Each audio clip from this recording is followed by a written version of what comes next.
Dane news की खबरों के साथ जुड़े रहने के लिए हमारे YouTube चैनल को सब्सक्राइब करें और हमारे Facebook पेज को लाइक करें।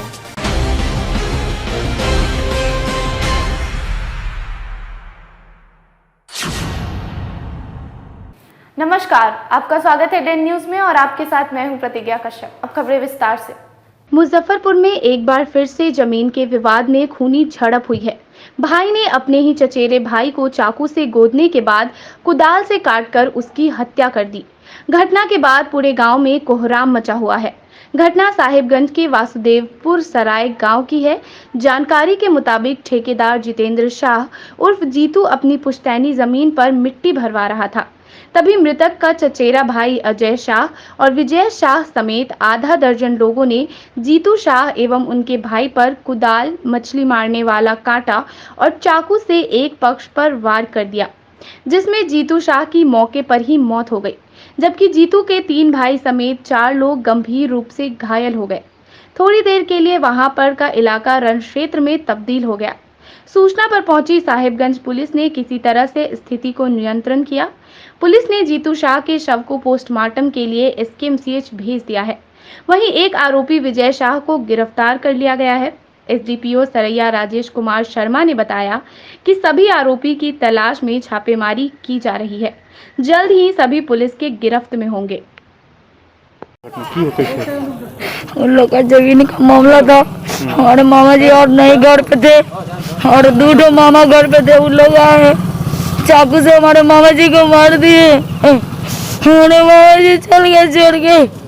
जैसे हमारे मामा जी का उतना जितना आदमी मारा लेडीज जेंट्स सबको वैसा ही कड़ी से कड़ी सजा होना चाहिए। उसी तरह जमीन का विवाद है? 10 दूर जमीन का, बस मात्रम 10 दूर जमीन के लिए इतना घटना का अंजाम लोग दिए हैं। जितना लेडीज और जेंट्स जितना भी मारे हमारे मामा जी को उसको कड़ी से कड़ी सजा होना चाहिए। हाँ, कुदार से और चाकू गोद के मारे। 10 चाकू कम से कम लगा हुआ उनका। यहाँ पे 3-4 चाकू लगा हुआ है। यहाँ अभी ले ब्लड गिर रहा है उनका, अभी ले ब्लड नहीं रुका है। अभी ले उनका ब्लड गिर रहा है। उनका उसका क्या नाम है? उनका मारा, उनका नाम क्या है मामा जी? जितेंद्र कुमार शाह। जो चाकू मारा है? हाँ, चाकू मारे उनका जितेंद्र कुमार शाह। भाई है इनका ना? हाँ, भाई है चचेरा। पुराना जमीन का विवाद था। कितना जमीन? 10 दूर। अच्छा। और वो मिट्टी आज गिरा रहा था भरने के लिए। जो मर गया है वो, जिसका डेट हो गया। अच्छा। तो खाली मिट्टी गिरा है, भरने नहीं गया है। उसी में थोड़ा बातचीत करते करते माहौल बिगड़ गया है। क्या माहौल बिगड़ा, क्या हुआ था पूरी बात बताइए। वो लोग 5-6 आदमी था। चाकू निकाला है और फावड़ा निकाला है, कुदाल, और निकाल करके प्रहार करने लगा है। और एक आदमी पकड़ के, 2 आदमी, एक आदमी को पकड़ता है, ऐसे मार करके 3 आदमी को घायल किया है लोग। कौन कौन घायल है? एक है जितेंद्र शाह जो तो मर गया, और अच्छेलाल शाह, अभिषेक शाह। तीनों कौन है? भाई है? एक भाई और एक भतीजा। अच्छा, मारने वाला कौन है? अजय शाह, विजय शाह और 3 भाई और हैं उनके, और औरत लोग भी है उनके साथ में। वो लोग मिल के मारा? सब लोग मिल के कौन मारा। है उनके? भाई हैं, चचेरा भाई। चचेरे भाई को मारा? जी जी जी। अच्छा, क्या कह रहा था वो लोग, क्या चाह रहा था? हाँ, वो लोग क्या चाह रहा था? मिट्टी नहीं डालो इधर में। क्यों डाल रहा है इधर में मिट्टी? कितने लोग घायल है? 3 लोग। 3 लोग घायल, एक आदमी तो मर ही गया, 2 आदमी घायल है। क्या स्थिति है गाँव में अभी? गाँव में स्थिति तो पूरा माहौल खराब है एकदम। सब जहाँ तहाँ लोग रो रहा है। जवान आदमी मरा है। छोटा छोटा बच्चा भी है? बता 3 तो बच्चा है, छोटा छोटा है। जमीन के इतने विवाद में इतना बड़ा घटना हो गया, पुलिस को पहले से सूचना वगैरह नहीं थी? पुलिस पहले एक बार हुआ था, पुलिस आया था एक बार, थोड़ थम करके छोड़ दिया था। अभी पुलिस गई है तो फिर मामला का छानबीन कर रही है। क्या नाम है आपका? राजेश्वर शाह। कौन है मृतक के? हम उसके भाई हुए। अपने भाई? परिवार में चाचा के लड़के। अभी चाचा के लड़का? आपका भी था जमीन में? नहीं, मेरा नहीं है। हम लोग को पहले बंटवारा हो गया। अच्छा। और जो इनका क्या नाम है जो मरे हैं? मरे इनका जितेंद्र शाह। जितेंद्र शाह क्या करते हैं? ये ब्लॉक लाइन का ठेकेदारी करते थे पहले। अब यहाँ डेकोरेशन का काम करते हैं, गाड़ी उड़ी सजाना, शादी ब्याह में ये सब, पंडाल सेट। क्या उम्र रही होगी? 32 साल। 32 साल जी। कौन गाँव का मामला है? वासुदेवपुर सराय। यदि आप शहरी क्षेत्र में रहते हैं और आपकी उम्र 45 साल से ज्यादा है और अब तक आपने कोरोना का टीका नहीं लिया है तो परेशान होने की जरूरत नहीं है। आज से आपके घर के पास टीका एक्सप्रेस पहुंचेगी। शहरी क्षेत्र के सभी 49 वार्डों में घूम घूम कर 45+ लोगों को कोरोना का टीका दिया जाएगा। इसको लेकर जिलाधिकारी प्रणव कुमार ने 5 टीका एक्सप्रेस को हरी झंडी दिखाकर रवाना किया। वहीं इस दौरान जिलाधिकारी प्रणव कुमार ने बताया कि कोरोना की इस लड़ाई में एकमात्र उपाय है टीकाकरण। इसलिए आज टीका एक्सप्रेस को रवाना किया गया है। टीकाकरण अभियान को लगातार तेज किया जा रहा है। ग्रामीण इलाकों के साथ शहरी इलाकों में विशेष अभियान चलाया जा रहा है और आने वाले दिनों में उम्मीद है कि टीकाकरण अभियान में गति आएगी। क्षेत्रों के लिए 5 टीका एक्सप्रेस की रवानगी हम लोगों ने यहाँ से की है और लगातार टीकाकरण अभियान पर हम लोगों का जोर है। कोरोना के मामले कम हो रहे हैं, लेकिन हम लोगों को अपनी पूरी तैयारी रखनी है और कोरोना से एकमात्र बचाव जो है वो टीकाकरण है। इसलिए टीकाकरण के विभिन्न आयामों को देखते हुए हर एक स्तर पर टीकाकरण अभियान को तेज करने का निर्णय लिया गया है। ग्रामीण क्षेत्रों में भी लगातार हम लोग कैंप करा रहे हैं। इसके अतिरिक्त RBSK के वाहनों भी 25 वाहन चलाए जा रहे हैं। शहरी क्षेत्र के लिए स्पेसिफिक 5 टीकाकरण एक्सप्रेस वाहन चलाए गए हैं और कई स्थानों पर स्थैतिक रूप से टीकाकरण का कार्यक्रम भी चलाया जा रहा है। तो हम लोग उम्मीद करते हैं कि आने वाले दिनों में टीका की रफ्तार और बढ़ेगी और जल्दी से जल्दी हम लोग ज़िले के लोगों को टीकाकृत करने में सफल होंगे। फोकस दे रहे हैं वहाँ के लोगों को टीकाकृत करने में और बाढ़ से रिलेटेड जो लोग हमारे कर्मी लगते हैं उन लोगों को भी टीकाकरण अभियान में जोड़ा गया है। और 7 तारीख को, इसी महीने की 7 तारीख को विशेष रूप से सभी अंचलों में एक बाढ़ स्पेशल कैंप हम लोग लगवा रहे हैं, जिसमें कि बाढ़ से रिलेटेड जो कर्मी हमारे लगते हैं उनको टीका कराया जा रहा है। इसके अतिरिक्त वैसे पंचायतों को भी हम लोगों ने चिन्हित किया है जहां बाढ़ पहले आती है, वैसे पंचायतों में भी हम लोग फोकस करके टीकाकरण के कार्यक्रम को तेज गति दे रहे हैं। फोकस दे रहे हैं वहाँ के लोगों को टीकाकृत करने में और बाढ़ से रिलेटेड जो लोग हमारे कर्मी लगते हैं उन लोगों को भी टीकाकरण अभियान में जोड़ा गया है। और 7 तारीख को, इसी महीने की 7 तारीख को विशेष रूप से सभी अंचलों में एक बाढ़ स्पेशल कैंप हम लोग लगवा रहे हैं, जिसमें कि बाढ़ से रिलेटेड जो कर्मी हमारे लगते हैं उनको टीका कराया जा रहा है। इसके अतिरिक्त वैसे पंचायतों को भी हम लोगों ने चिन्हित किया है जहां बाढ़ पहले आती है, वैसे पंचायतों में भी हम लोग फोकस करके टीकाकरण के कार्यक्रम को तेज गति दे रहे हैं। कोरोना महामारी की रोकथाम और बचाव को लेकर जहां सरकार और प्रशासन हर एक मुमकिन प्रयास कर रही है कि 100% टेस्टिंग और टीकाकरण हो, लेकिन अब भी कोरोना टीका को लेकर लोगों के बीच कई तरह की अफवाहें हैं, जिससे कि लोग टेस्टिंग या टीका लेना नहीं चाह रहे हैं। ऐसा ही कुछ मुजफ्फरपुर के गायघाट प्रखंड के ग्रामीण इलाकों में देखने को मिल रहा है, जहां अफवाहों का बाजार गर्म है और अब भी लोग टीका नहीं लेना चाह रहे हैं, जबकि कोरोना से जंग जीतने में एकमात्र टीका ही बचाव है। वहीं गायघाट PHC प्रभारी डॉक्टर प्रेमशंकर प्रसाद गुप्ता ने बताया कि कहीं-कहीं ग्रामीण क्षेत्र में लोग टीका नहीं लेना चाह रहे हैं। हमारी टीम क्षेत्र में जाती तो है, लेकिन टीकाकरण की गति बहुत धीमी है, क्योंकि लोगों को जागरूक करने के बाद भी टीकाकरण में तेजी नहीं है। साथ ही कहा कि टीका 100% सेफ है, इसको लेने से कोई दिक्कत नहीं है। लेकिन लोग बहुत जागरूक नहीं हो रहे हैं, बहुत कोशिश हम लोग कर रहे हैं, फिर भी लोग टीका लगाना नहीं चाहते हैं। कुछ भ्रांतियाँ बताते रहते हैं और टीका लेने से वो करते रहते हैं। फिर भी हमारी टीम जाती है, हर जगह कोशिश करती है, फिर भी अचीवमेंट जो होना चाहिए ऐसा नहीं हो रहा है। हम लोग के PHC में हर दिन टीकाकरण होता है ना। यहाँ कुछ लोग आते हैं, लेकिन ग्रामीण क्षेत्र में लोग लेना नहीं चाहते हैं। लोगों के अंदर अभी अफवाह है टीका को लेकर कई तरह के, तो उसको दूर करना, गलत फहमी लोगों के मन में आ गया है, जो कि ऐसा नहीं होना चाहिए। टीका एकदम 100% सेफ है ना। उसको लेने से कोई दिक्कत नहीं है, किसी को परेशानी नहीं है। जिले के गांव-गांव में लोगों को अब RT-PCR टेस्ट कराने के लिए दूर नहीं जाना पड़ेगा। RT-PCR टेस्ट के लिए मोबाइल वैन शुरू की गई है। राज्य स्वास्थ्य समिति के प्रयासों से यह वैन मुजफ्फरपुर जिले के ग्रामीणों के लिए शुरू की गई है, जिससे निःशुल्क टेस्ट किया जा सकेगा। शुक्रवार को जिले के सदर अस्पताल में इस वैन के माध्यम से लोगों के RT-PCR टेस्ट निःशुल्क किए गए। टेस्ट कराने के बाद 24 घंटे में इसकी रिपोर्ट आ सकेगी। अपर मुख्य चिकित्सा पदाधिकारी डॉक्टर उमेश शर्मा ने बताया कि अब सुदूर ग्रामीण क्षेत्रों में भी RT-PCR टेस्ट की सुविधा उपलब्ध रहेगी। इस मोबाइल वैन के माध्यम से लोगों को मात्र 24 घंटों में ही RT-PCR टेस्ट की रिपोर्ट भी उपलब्ध करा दी जाएगी। के द्वारा RT-PCR घूम करके होगा ब्लॉक वाइज, और उन लोगों को समय रहते ही उनको रिपोर्ट भी दे दिया जाएगा। कितने देर में रिपोर्ट प्राप्त हो जाएगी? 24 घंटे के अंदर।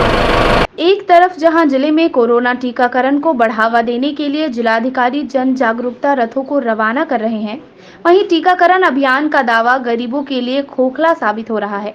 टीकाकरण अभियान में कोविन ऐप पर स्लॉट पहले से बुक करना पड़ रहा है, जिसके लिए स्मार्टफोन की बेहद आवश्यकता है। पर गरीब क्या करें जिनके पास कीपैड वाला मोबाइल है। उनके मोबाइल में नेटवर्क तो है पर नेट नहीं है। वैसे लोगों के लिए स्लॉट बुक करने वाले साइबर कैफे संचालक 50 से 100 रुपए तक की वसूली कर रहे हैं।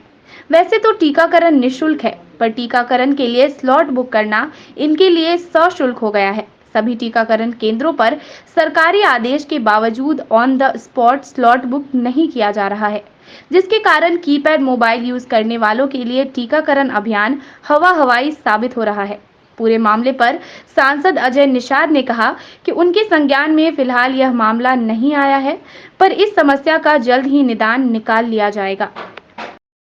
कहा जा रहा है कि बगैर रजिस्ट्रेशन के नहीं मिलेगा टीका। एक एक नंबर से 11-12 भी आप रजिस्ट्रेशन करा सकते हैं, ऐसा कोई दिक्कत नहीं है। किसी गरीब के पास स्मार्ट मोबाइल ऐसा होगा नहीं होगा तो मेरे पास आएगा, हम व्यवस्था कर देंगे, ऐसा कोई थोड़ी दिक्कत है। मेरे पास मोबाइल है, हम अपना मोबाइल से उनका रजिस्ट्रेशन कर देंगे। नहीं, सुबह से बहुत सारे लोग आए हैं जिनका नहीं, ये मेरे पास संज्ञान में नहीं है। अगर है तो ऐसा मामला हम इसको सॉर्ट आउट करते हैं। पिछले महीने की तुलना में इस माह में मुक्तिधाम में दाह संस्कार करने वालों की संख्या में कमी आई है। इससे मुक्तिधाम के कर्मियों को बड़ी राहत मिली है। 25 मई से 3 जून तक मुक्तिधाम में प्रतिदिन 3 से 8 के अंतराल में दाह संस्कार के लिए शव आ रहे हैं। यह कमी मुक्तिधाम एवं जिले वासियों के लिए अच्छा है। कोरोना काल से पहले मुक्तिधाम में प्रतिदिन 3 से 6 ही शव का दाह संस्कार किया जाता था, लेकिन कोरोना की दूसरी लहर की शुरुआत होने के साथ ही अप्रैल के आखिरी सप्ताह एवं मई के पहले सप्ताह में दाह संस्कार के लिए प्रतिदिन 30 से 40 शव घाट पर आते थे। प्रतिदिन सुबह से लेकर देर रात तक मुक्तिधाम में चारों ओर अंतोष्टि ही की जाती थी। चारों तरफ चिताओं की आग धधकती रहती थी। अपने परिजनों का शव दाह संस्कार करने के लिए लोगों को मुक्तिधाम परिषद में घंटों घंटों इंतजार करना पड़ता था। कई लोग कोरोना से मृत्यु पाए लोगों को दाह संस्कार करने के लिए मुक्तिधाम के गेट पर ही छोड़कर भाग जाते थे। इसके विपरीत परिस्थिति में मुक्तिधाम के कर्मियों ने कोरोना के खौफ के बीच अपनी जान की परवाह किए बिना उन लाशों के अंतिम संस्कार किया। मई के आखिरी सप्ताह 25 मई से 3 जून तक मुक्तिधाम में 68 लोगों का दाह संस्कार किया गया है, जिसमें 20 का कोरोना प्रोटोकॉल के तहत किया गया है। वहीं मुक्तिधाम प्रभारी रमेश ओझा ने बताया कि 3 दिन से एक भी कोरोना प्रोटोकॉल वाले शव नहीं आए हैं। अब तो एक भी कोई भी नहीं आ रहा है। कै दिन से नहीं आया कोविड वाला? कोविड 3 दिन से नहीं आ रहा है। नहीं आया है। ऐसे अभी कै गो लाश जल जाता है दिन भर में? अभी सब नॉर्मली आता है, 2 गो 3 गो 4 गो 5 गो बहुत हो गया। कोविड एक भी नहीं मरने वाला। अभी तो बहुत अच्छा है। कल और आज में एक भी कोविड पेशेंट नहीं आया है। क्या संख्या रही है जो सप्ताह की बात करें? कुल 1 अप्रैल से 31 मई तक कुल कोविड की संख्या 414। अभी अगर 2-3 दिनों की बात करें तो जी 2-3 दिनों की बात करें 2-3 दिनों में वही 10-12-15 के आसपास। क्या परिचय हुआ? पहले के अपेक्षा अभी कम आ रहा है। बिल्कुल कम हो गया। 45-50-52 तक आया है। वो सब अच्छा 1-2 आ रहा है, 2 दिन से भी नहीं आ रहा है, नीले जा रहा है। अच्छा है, भगवान करे बंद हो जाए। शुक्रवार को महान स्वतंत्रता सेनानी सह पूर्व जिला कांग्रेस अध्यक्ष राम संजीवन ठाकुर, जो पिछले कई दिनों से बीमार चल रहे थे, उनका 101 वर्ष की उम्र में निधन हो गया। उनके निधन से जिले में शोक की लहर दौड़ गई। शोक संपन्न परिवार को सांत्वना देने विभिन्न दलों के साथ कई सामाजिक संगठन के नेताओं का तांता उनके 3 पोखरिया स्थित आवास पर दिन भर लगा रहा। विभिन्न दलों के नेताओं ने स्वतंत्रता सेनानी राम संजीवन ठाकुर के निधन पर गहरी संवेदना व्यक्त की। नगर विधायक विजेंद्र चौधरी, कांग्रेस जिलाध्यक्ष अरविंद कुमार मुकुल सहित पूर्व मंत्री सुरेश शर्मा ने भी कहा कि स्वतंत्रता आंदोलन में अहम भूमिका निभाने वाले राम संजीवन ठाकुर ने जिले के विकास में महत्वपूर्ण भूमिका निभाई थी। उनके निधन से उन्होंने अपना अभिभावक खो दिया है। तिलक मैदान स्थित कांग्रेस जिला कार्यालय और रामदयालु स्मृति भवन में उनके पार्थिव शरीर को आमजन के दर्शनार्थ लगाया गया, जहां पर स्वतंत्रता सेनानी राम संजीवन ठाकुर के पार्थिव शरीर को देखने के लिए शहरवासियों की भीड़ उमड़ पड़ी। शोक संतप्त आंखों से उन्हें अंतिम विदाई दी गई। राजकीय सम्मान के साथ उनका अंतिम संस्कार संपन्न कराया गया। जिला कांग्रेस कमेटी के पूर्व अध्यक्ष और वयोवृद्ध स्वतंत्रता सेनानी, आज उनके निधन से मुजफ्फरपुर वासियों को काफ़ी क्षति पहुंची, काफ़ी कमी महसूस हुई। राम सजीवन बाबू इस उम्र में अभी 26 जनवरी में भी आकर हम लोगों को आशीर्वाद दिए, हर कार्यक्रम में आते थे और इतना यंग युवा भी उनके सामने कुछ नहीं था। मैं वैसे महान नेता को भावपूर्ण श्रद्धांजलि अर्पित करता हूं और भगवान से यह प्रार्थना करते हैं कि उनकी आत्मा को शांति प्रदान करें। मुजफ्फरपुर के और पूरे देश में स्वतंत्रता सेनानी राम संजीवन ठाकुर जी बहुत ही स्वतंत्रता सेनानी के साथ समाज सेवी, खादी से लगाव, कांग्रेस कमेटी के प्रेसिडेंट, रामदयालु स्मृति के प्रेसिडेंट, ऐसे 50 सामाजिक संस्थाओं में इनका योगदान रहा है। उनकी मृत्यु से पूरे बिहार और विशेष मुजफ्फरपुर के पूर्णिया क्षति हुई है। हम लोग आज उनके दर्शन के लिए पधारे हैं, लेकिन राम सजीवन बाबू हम लोगों को छोड़ करके चले गए। हम ईश्वर से प्रार्थना करते हैं कि ऐसे महान स्वतंत्रता सेनानी जिसने अपनी आज़ादी के लिए हर कुछ किया, उनके आज़ादी दिलाने से हम लोग आज स्वतंत्र भारत के नागरिक के रूप में हैं। मैं उनके परिवार और सारे समस्त समाज की उनकी याद आज आ रही है और ईश्वर उनके आशीर्वाद से सभी को सुख में रखेगा, ऐसा मेरा विश्वास है। शुक्रवार को हक ए हिंदुस्तान मोर्चा के संयोजक तमन्ना हाशमी ने रघुनाथपुर मधुबन स्थित 8 वर्षीय मृतका राधा के परिवार से जाकर मुलाकात की और अपनी संवेदना व्यक्त की। तमन्ना हाशमी ने मृतक राधा के पिता को आर्थिक सहयोग भी किया। साथ ही साथ मुख्यमंत्री नीतीश कुमार और स्वास्थ्य मंत्री मंगल पांडे से पीड़ित परिवार को 25 लाख रुपए मुआवजा के रूप में देने की मांग की। उन्होंने सरकार से लापरवाही वाले इस पूरे मामले में न्यायिक जांच की मांग भी की। उन्होंने कहा कि सरकार अगर इन मांगों को पूरा नहीं करती है तो उनका संगठन हक ए हिंदुस्तान मोर्चा सड़क से लेकर सदन तक आंदोलन करने का काम करेगा।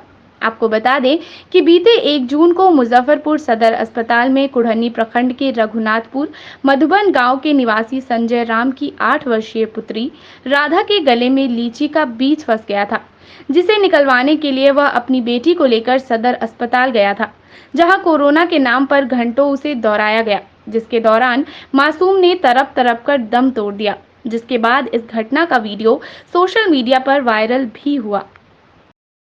वो दिन हुआ था, लीची फंस गया था गले में। अब इमरजेंसी गेट पर गए तो वो बोला कि इसे जाइए पहले पुर्जा कटा के आइए। पुर्जा लेके आए तो बोला कि जाइए पहले कोरोना चेक करा के आइए। कोरोना चेक कराने में बैठा लिया 1 घंटा करीब। बोला से आपको रिपोर्ट आएगा तब जाइएगा। उतने देर में आए, बोला कि जाइए पहले चेक कराइए, उसके बाद देखल जाएगा। वहाँ से आए तो इमरजेंसी गेट पर आए तो बोला कि नहीं रिपोर्ट लाइए। हमको रिपोर्ट हमको नहीं मिला अभी का। तो बोलो अभी जाली रिपोर्ट नहीं आएगा तो आपको बच्चा के जांच नहीं होगा अभी। उतने में मेरे बच्चा में डेथ कर गया और उतने देर में बच्चा डेथ करने के बाद हमको कुछ नहीं अथी हुआ, मतलब कानते रहते रह गई होठियाँ कर जाओ पीट के। क्या क्या मांग करते हैं सरकार से? सरकार से मांग करते हैं कि से हमको हिसाब चाहिएगा। अब क्या चाहिए हमको? लापरवाही के कारण गई जान, लापरवाही के कारण मेरे बच्ची मर गया। देखिए, आज मृतक राधा जो है, जो अब इस दुनिया में नहीं है, उनके परिवार से मिलने आए हैं। उनके पिता से मिले, उनके माता से मिले, उनके घर के लोगों से मिले। हक ए हिंदुस्तान मोर्चा की तरफ से जो भी सहायता हो सकी है, आर्थिक सहायता, वो हक ए हिंदुस्तान मोर्चा की तरफ से दी गई है। और हम उम्मीद करते हैं कि सरकार भी राधा के पिता को कम से कम इंसाफ दे, उनके परिवार को कम से कम 25 लाख का मुआवजा दे। ये मांग करते हैं माननीय नीतीश कुमार जी से, माननीय मंगल पांडे जी से कि आप देखिए आकर ये आपके सिस्टम की वजह से जिस बच्ची को स्कूल जाना था आज उसके श्राद्ध में हम लोगों को आना पड़ा है। ये शर्मनाक है बिहार के लिए, मुख्यमंत्री के लिए, स्वास्थ्य मंत्री के लिए, अस्पताल के लिए, अस्पताल के उस अधीक्षक के लिए ये शर्मनाक की बात है। तो इसी बात को लेकर हम लोग यहाँ पे आए हैं और सरकार से ये मांग करते हैं, अगर सरकार हमारी इन मांगों को नहीं मानती है तो हक़ हिंदुस्तान मोर्चा इसके खिलाफ आंदोलन करेगी, जिसकी सारी जिम्मेदारी सरकार की। पशुओं के कल्याण से जुड़ी एक संस्था के सचिव पंखाटोली इलाके के सुमंत शेखर ने पशु अत्याचार अधिनियम के तहत मिठनपुरा थाने में प्राथमिकी दर्ज कराई है। इसमें मालीघाट इलाके के राजकुमार को आरोपित किया गया है। आवेदन में आरोपित पर कुत्ते की आंख फोड़ने और समुचित इलाज नहीं कराने का आरोप लगाया है। बताया गया कि आरोपित एक कुत्ता पाले है, उसने उसकी आंख फोड़ दी। पूरे शरीर में कीड़े लगे हैं लेकिन इलाज नहीं कराया जा रहा है। सूचना पर संस्था के सचिव वहां पहुंचे और कुत्ते के मालिक से पूछताछ की तो अभद्र व्यवहार किया। संस्था की ओर से पशु चिकित्सक को बुलाकर कुत्ते का इलाज कराया गया। बताया गया कि वरीय पुलिस अधिकारियों को सूचना देने पर कांड दर्ज किया गया। थानाध्यक्ष भागीरथ प्रसाद ने बताया कि कांड दर्ज कर आगे की कार्रवाई की जा रही है। अभी से मतलब 4 दिन पहले उस गली से लेके आया था, मेरा भी पेट है, सेम लहासा ब्रीड का है, उसको उस गली से लेके आ रहे थे। फिर मतलब ये सेम मतलब उसी गली में इसका घर है, किस साइड में, कौन सा स्कूल है वो, हाँ आनंद मार्ग के डायरेक्ट अपोजिट में इसका घर है। तो ये कॉर्नर में बंधा हुआ था, मतलब आप डायरेक्टली उसको रोड पे से क्लियरली नहीं देख सकते किसके साथ हुआ क्या था। और उनके एरिया में उतना स्पेस ही नहीं है कि सही से बैठ भी पाए, स्कूटी के टायर के साथ बहुत सटा हुआ था। तो जितना वो दिखाई दिया कि मतलब उसका कंडीशन सही नहीं था उस टाइम में, वो इसका आँख हुआ उस टाइम विजिबल नहीं था, देख नहीं पाया हम। फिर सेकंड डे फिर मेरा पेट का नाम वाइफ है, फिर उसको लेके उधर ही गए थे देखने के लिए, तो ये हल्का हल्का सा बात कर रहा था।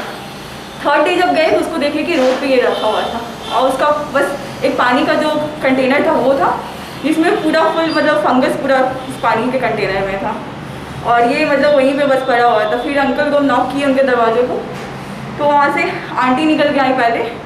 फिर उनसे पूछे कि क्या कैसे हाल हुआ है, तो बोले कि कोई मार दिया है इसको यहाँ पे। जबकि हम गए थे तो उस टाइम में वो सही था वहाँ पे कंडीशन इसका। फिर अंकल निकल के आए थे, अंकल से पूछे उनके बारे में, बोले कि हम लेके जाए, तो अंकल बोले हाँ ले जाइए, आप ले जाइए इसको पहले। तो वो फिर साथ में लेके आ रहे थे। फिर उनको बोले नहीं अंकल हम कल लेके आएंगे इसको, फिर वेटनरी हॉस्पिटल लेके जाएंगे। तो बोले अच्छा ठीक है। तब मेरे सामने वो अपने घर में इसको लेके गए। फिर नेक्स्ट डे मतलब रात से हम मैनुअल कंट्रोल और रेस्क्यू वाले को कॉल करना स्टार्ट किए, बट कोई रिस्पॉन्स नहीं मिला था।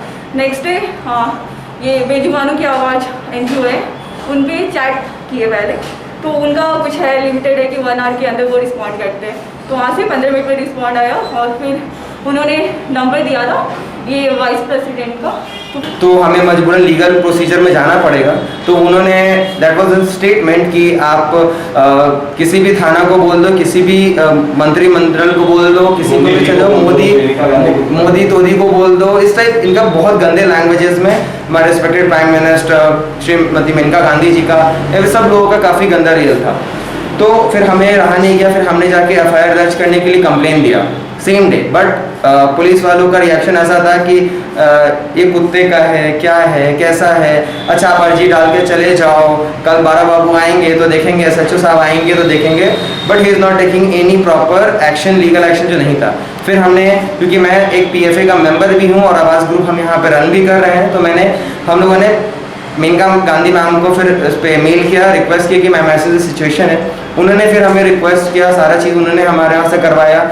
SSP सर जो जितेंद्र सर है उनके अंदर में सारा कुछ देखा गया है और उसके बाद फिर तब जाके लास्टली FIR किया गया। कल मुझे 2 लोकल पॉलिटिशियंस का कॉल भी आया है कि केस वापस लेने के लिए, बट मैंने उनको स्ट्रिक्टली मना कर दिया। हमारे कैंपस में भी उस दिन कोई यहाँ के लोकल जनप्रतिनिधि थे, वो भी मिले कि आप केस वापस ले लो, ये चीज़ गलत है, ऐसा नहीं होना चाहिए। उनका भी एक एज अ सोशल वर्कर उनका जो रिस्पॉन्सिबिलिटी होना चाहिए वो नहीं था।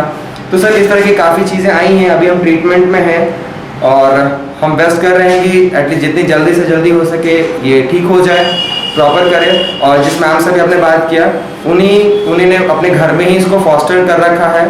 फॉस्टर के लिए भी हम उनसे परमिशन लिया था परमानेंटली, मैम के पास अगर ये ठीक हो जाता तो सब कुछ रहेगा, तो फिर मैम ही इसका लाइफ लॉन्ग टेक केयर सब कुछ करने को रेडी है। वो महिमा मैम ही सारा कुछ करेंगे फिर इस चीज़ के। ये मामला एक सुमन शेखर हैं, एक NGO चलाते हैं बेजुबानों की आवाज़, उनके द्वारा एक लिखित आवेदन दिया गया है कि राजकुमार आनंद मार्ग स्कूल बीएमपी माली घाट के द्वारा अपने पालतू कुत्ता को जो उसके शरीर में कीड़ा पड़ गया है और उसको सही से इलाज नहीं कराते हैं, तो इसके आवेदन के आधार पर पशु क्रूरता की धारा 11C के तहत FIR दर्ज की गई है।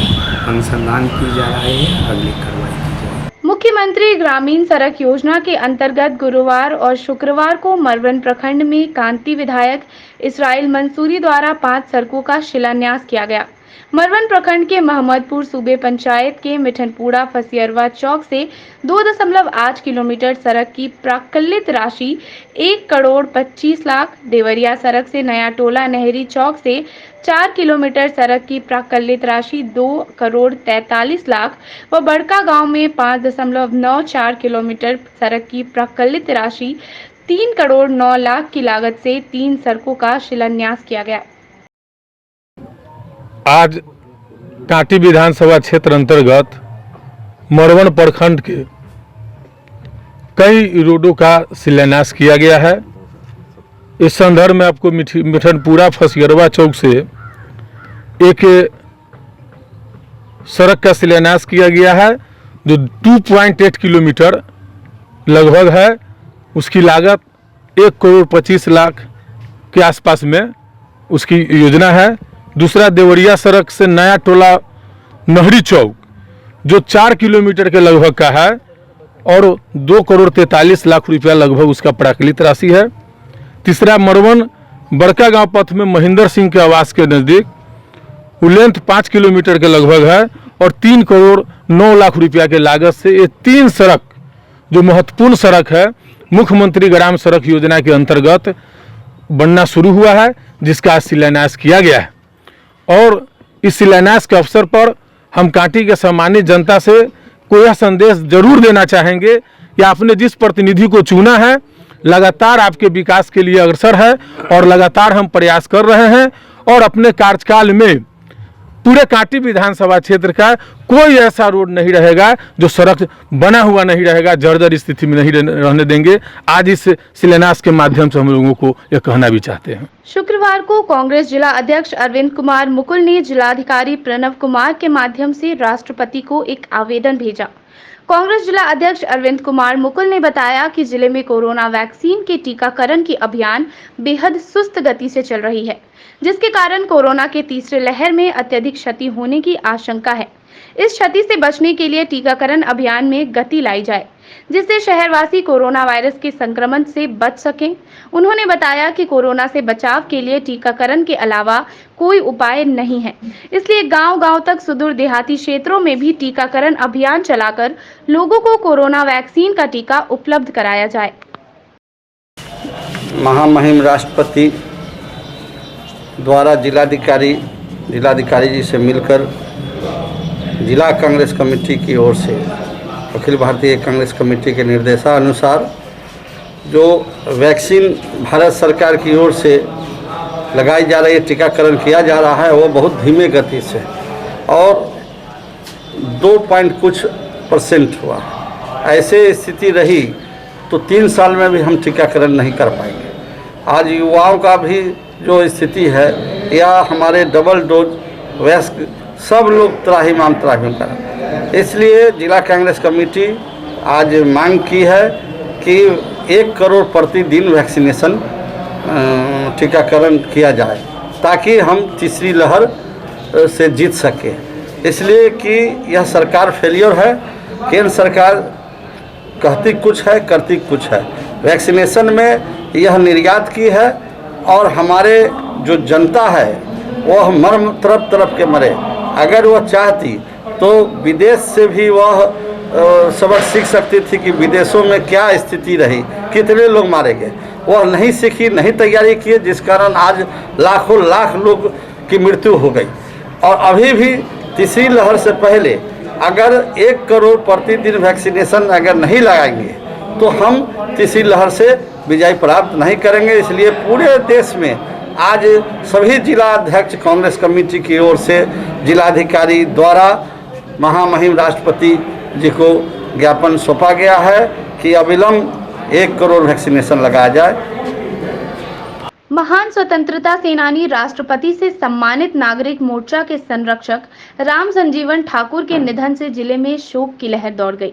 नागरिक मोर्चा ने भारत माता नमन स्थल पर श्रद्धांजलि सभा का आयोजन कर भावभीनी श्रद्धांजलि अर्पित किया। मोर्चा के महासचिव मोहन प्रसाद सिन्हा ने उनके निधन पर शोक व्यक्त करते हुए कहा कि उनका निधन मुजफ्फरपुर ही नहीं पूरे बिहार के लिए अपूरणीय क्षति है। मौके पर रमेश प्रसाद, अंजनी पाठक सहित दर्जनों मोर्चा के सदस्य मौजूद रहे। राष्ट्रपति से सम्मानित गुलाम भारत से लेकर आजाद भारत तक समाज और राष्ट्र की सेवा करते करते आज उनकी अंतिम विदाई हो गई।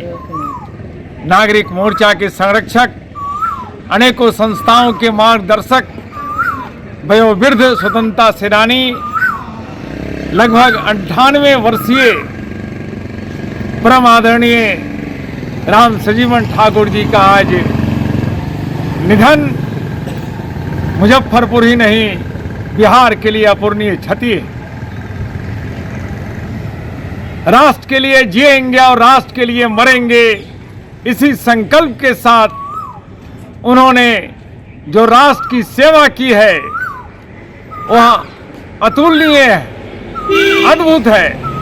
उसे कभी मुजफ्फरपुर के लोग भुला नहीं सकते। गांधी युग के मुजफ्फरपुर में आखिरी कड़ी के रूप में राम संजीवन ठाकुर और डॉक्टर शुभ नारायण शर्मा थे, जिसमें से एक की आज अंतिम विदाई हो गई और एक हमारे अध्यक्ष डॉक्टर शुभ नारायण शर्मा जी भी लगभग वो भी इसी उम्र में हैं, सेंचुरी मारने वाले हैं और अस्वस्थ वो भी चल रहे हैं। उनकी भी दीर्घायु की कामना हम ईश्वर से करते हैं और स्वर्गीय राम संजीवन ठाकुर जी के सम्मान में नागरिक मोर्चा अपने संरक्षक को श्रद्धांजलि अर्पित कर रही है। आज की खबरों में फिलहाल इतना ही। कल फिर मिलेंगे कुछ नई खबरों के साथ। तब तक के लिए डे न्यूज़ परिवार को दीजिए इजाजत। नमस्कार।